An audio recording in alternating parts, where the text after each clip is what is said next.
নমস্কার বন্ধুরা, ঝুমা কিচেনে সবাইকে স্বাগতম। ঈশ্বরের কৃপায় সবাই ভালো থাকুন, সুস্থ থাকুন, এই কামনাই করি। আজকে আমি আবারও আপনাদের সামনে একটা নতুন রেসিপি নিয়ে চলে এসেছি, এঁচোড় চিংড়ি। শীতের মরশুম চলে গিয়ে গরমের মরশুম পড়ে গেছে, পড়তেই সবার বাড়ি বাড়ি এঁচোড় চলে এসেছে। তা আজকে আমার বাড়িতেও এঁচোড় এসেছে। তাই এঁচোড় দিয়ে কি করব চিন্তা করছিলাম। চিন্তা করতে করতে মনে করলাম যে না, আজকে এঁচোড় চিংড়ি করব। তা এঁচোড় চিংড়ি বানানোর জন্যই প্রথমেই আমার লাগবে চিংড়ি মাছ আর এঁচোড়। তা চলুন এঁচোড়টা কিভাবে কাটবো, রান্না করব, ভিডিওটা প্রথম থেকে শেষ অবধি আপনারা দেখতে থাকবেন আর আমার সঙ্গে থাকবেন। প্রথমে আমি একটা বাটি নিয়ে নিয়েছি। বাটির মধ্যে আমি জল ঢেলে দিচ্ছি। এবার জলের মধ্যে একটু হলুদ দিয়ে দেব, কেন এঁচোড় কাটলে দেখবেন কালো হয়ে যায়। আমি বাটির মধ্যে একটু তেল নিয়ে নিয়েছি। আমি হাতে আর বটিতে ডলে নেব।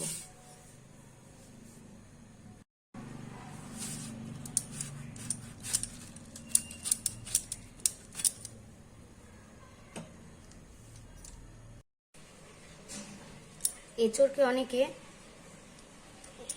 গাছ পাটাও বলে আর কচি পাঠাও বলে। এখন নতুন নতুন এঁচোড় আপনি যেভাবেই রান্না করবেন না কেন সেভাবেই খেতে ভালো লাগবে। নিরামিষও ভালো লাগবে, পেঁয়াজ দিয়ে এঁচোড়ের কালিয়াও ভালো লাগবে, আবার চিংড়ি মাছ দিয়ে করলেও দুর্ধর্ষ লাগবে। একদম এই এঁচোড়ের তরকারিটা আমি করব অনুষ্ঠান বাড়ির মতো। প্রথমে আমি পেছনের এই যে চোকলাটাকে ছুলে নিলাম, তারপরে মাঝখানের এইটাকে আমি বাদ দিয়ে দেবো। এইবার আমি কেটে নেব।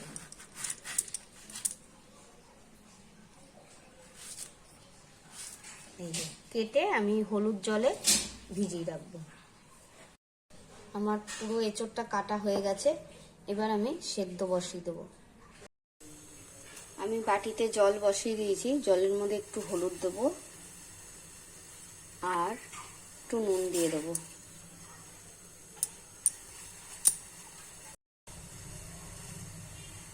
জলটা গরম হয়ে গেছে। এবার আমি এঁচোড়গুলো দিয়ে দেবো। এঁচোড়গুলো আমি সেদ্ধ বসিয়ে দিয়েছি। সেদ্ধ মানে পুরো সেদ্ধ করব না, জাস্ট একটু ভাপিয়ে নেব। বেশি সেদ্ধ করলে এঁচোড় ভালো লাগে না, খেতে টেস্ট হয় না। একটু ভাপিয়ে নেব। আমার এঁচোড়টা সেদ্ধ হয়ে গেছে। এবার আমি গ্যাস নিভিয়ে ফেলবো। কড়াইতে তেল দিয়ে দিয়েছি। এবার আমি আলুগুলোকে ভেজে নেব।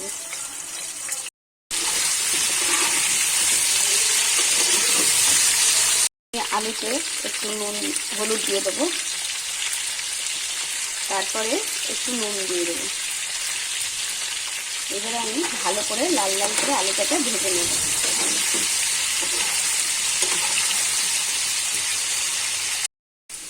আলু ভাজা হয়ে গেছে। এবার আলুটাকে আমি তুলে নেব। এবারে এঁচোড়গুলোকে আমি ভেজে নেব।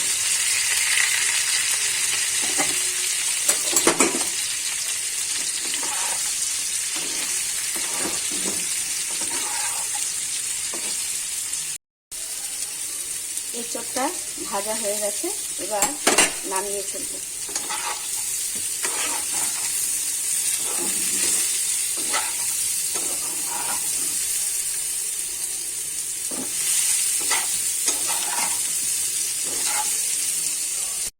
প্রথমে কড়াইতে আমি তেল দিয়ে দিয়েছি এঁচোড় চিংড়ি করার জন্য।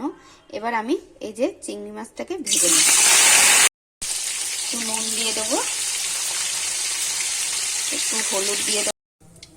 আমি প্রথমে গোটা গরম মশলা ফোড়ন দিলাম, তারপরে একটা তেজপাতা, দুটো শুকনো লঙ্কা আর জিরে।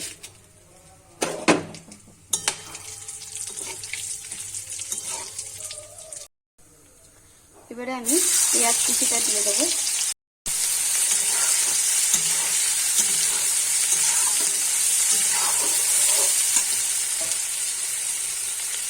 পেঁয়াজের মধ্যে আমি একটু নুন দিয়ে দেব, কারণ পেঁয়াজটা তাহলে ভালো নরমও হবে, আবার এদিকে ভাজা হয়ে যাবে।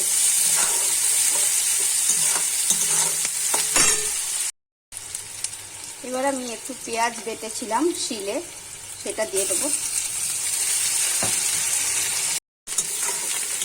মোটামুটি আমার পেঁয়াজটা বাদামি রং কালার এসে গেছে, পেঁয়াজটা আমার ভাজা হয়ে গেছে। এবার আমি রসুনটা বেটেছিলাম, রসুনটা দিয়ে দেবো।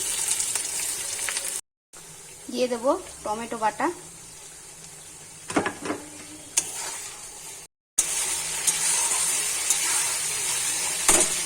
টমেটোটা আমি যতক্ষণ নাড়বো যাতে কাঁচা গন্ধটা না আসে ততক্ষণ পর্যন্ত আমি নাড়বো। দিয়ে দেবো আদা বাটা 2 চামচ,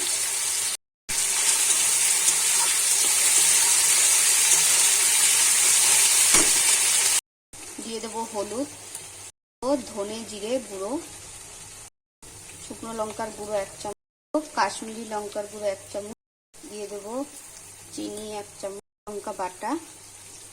আমি ভালো করে মশলাটা কষিয়ে নেব। আমি একটু বাটি ধুয়ে জল দিলাম যাতে মশলাটা না পুড়ে যায়, ওই জন্য বাটি ধুয়ে জলটা দিয়ে এবার ভালো করে কষিয়ে নেব মশলাটা।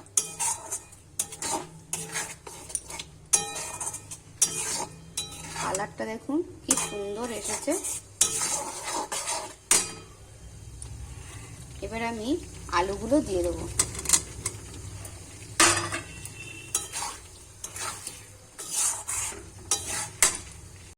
এবার আমি এঁচড়গুলোকেও দিয়ে দেবো। এবার আমি ভালো করে মশলাটার সাথে এঁচড় আলু ভালো করে কষিয়ে নেব, একদম মাংসের মতো করব আমি।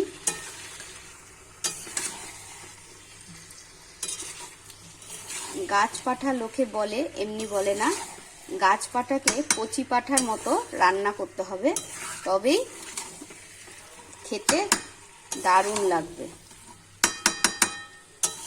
এঁচড়কে গাছ পাঠা বলে, তাই একদম পাঠার মাংসের মতো রান্না করতে হবে।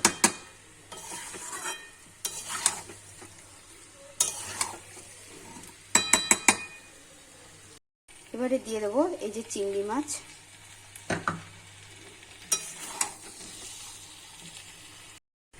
আমি অল্প জল দেব, বেশি ঝোল করব না, কেন তরকারিটা মাখা মাখা করব, তাই অল্প জল দিলাম।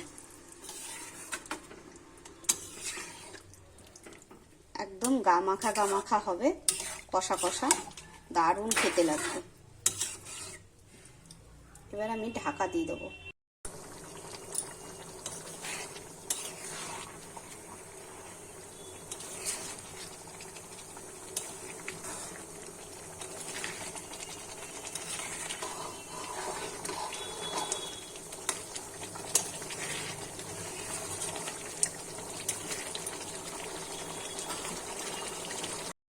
একটু গরম মশলা দিয়ে দেবো অল্প। আমার এঁচড় চিংড়িটা হয়ে গেছে। এবার এঁচড় চিংড়িটা আমি নামিয়ে ফেলবো। দেখুন মাখা মাখা হয়েছে, আমি বেশি ঝোল করিনি, একদম কাই কাই হয়েছে। এবার আমি এঁচড়টাকে নামিয়ে ফেলবো। দেখুন বন্ধুরা, আমার এঁচড় চিংড়ি একদম রেডি হয়ে গেছে। গরম গরম ভাত দিয়ে এঁচড় চিংড়ি একদম জমে ক্ষীর হয়ে যাবে ব্যাপারটা। কেমন হয়েছে আপনারা একটু কমেন্ট করে আমাকে বলবেন, তাহলে আমার আরো আপনাদের সামনে নতুন নতুন